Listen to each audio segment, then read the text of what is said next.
Bonjour, nous allons découvrir comment utiliser le logiciel CocombBIM pour réaliser des comparaisons de matériaux de construction.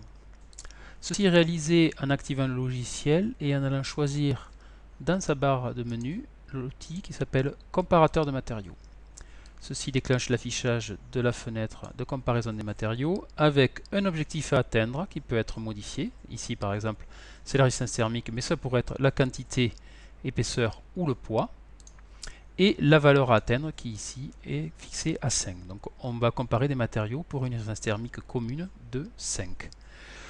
Ces matériaux, on va aller les chercher dans la bibliothèque des matériaux en cliquant sur le bouton bibliothèque des matériaux. Ils sont organisés par famille et sous-famille thématique. Et donc ici, par exemple, dans l'isolation, on a des solutions d'isolation par l'intérieur, etc. avec différentes familles de matériaux qui apparaissent. Et donc, par exemple, ici, une laine de chambre que l'on va traîner tout simplement sur le comparateur pour l'ajouter dans la liste des matériaux à comparer. Ici, on va prendre une laine de roche repérée par un dièse lorsqu'il s'agit d'un produit générique, alors qu'ici, on voit par exemple qu'il y a des matériaux qui sont issus de fabricants particuliers, avec des indications ici qui nous permettent d'en savoir plus sur eux et qui peuvent être employés pour faire un suivi fin des sources de données qui ont été employées par le logiciel. On va continuer à rajouter des matériaux avec par exemple un polyuréthane. En cherchant par mots-clés en haut, on simplifie la recherche, on va plus vite. Ici un polyuréthane générique. On va rajouter des matériaux comme par exemple la ouate de cellulose qui est un matériau peu transformé et très employé. Donc on le voit ici. Et admettons que ce soit suffisant. En fermant la fenêtre, on peut voir s'afficher la comparaison des matériaux entre eux avec les indicateurs qui ont été choisis sur le plan environnemental. Donc ici, énergie primaire non renouvelable et gaz à effet de serre que l'on peut changer. Ici par exemple, consommation d'eau. Et donc on va voir s'animer le graphique qui va nous donner des informations différentes. Donc on peut ajouter à n'importe quel moment un matériau en allant par exemple ici rajouter un polystyrène.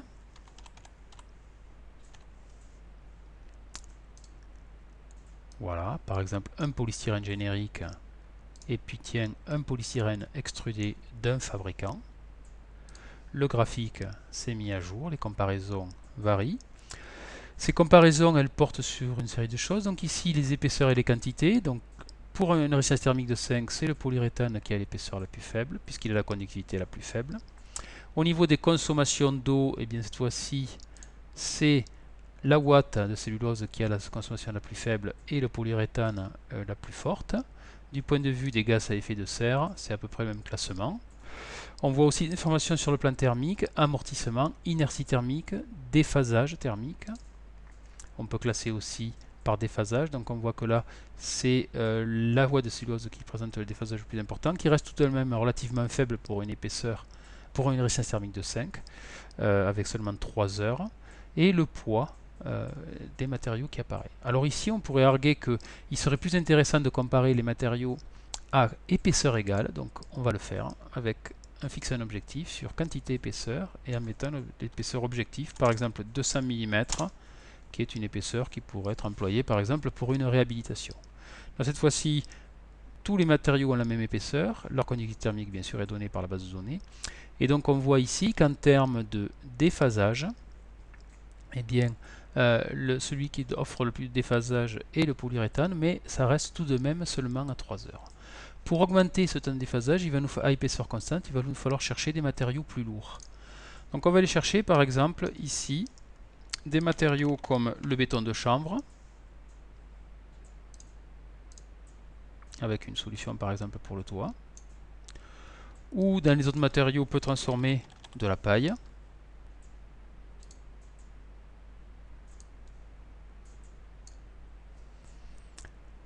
Et on va voir que ces matériaux qui sont plus pondéreux se traduisent par un déphasage qui est plus important. Donc ici, si on classe par déphasage, cette fois-ci, eh bien, c'est le béton de chanvre qui offre le plus de déphasage, mais ce n'est pas lui qui offre le plus de résistance thermique, et c'est lui qui pèse le plus. En second, on a la paille, etc. Et le plus léger, un des plus légers, offre malheureusement le déphasage le plus faible.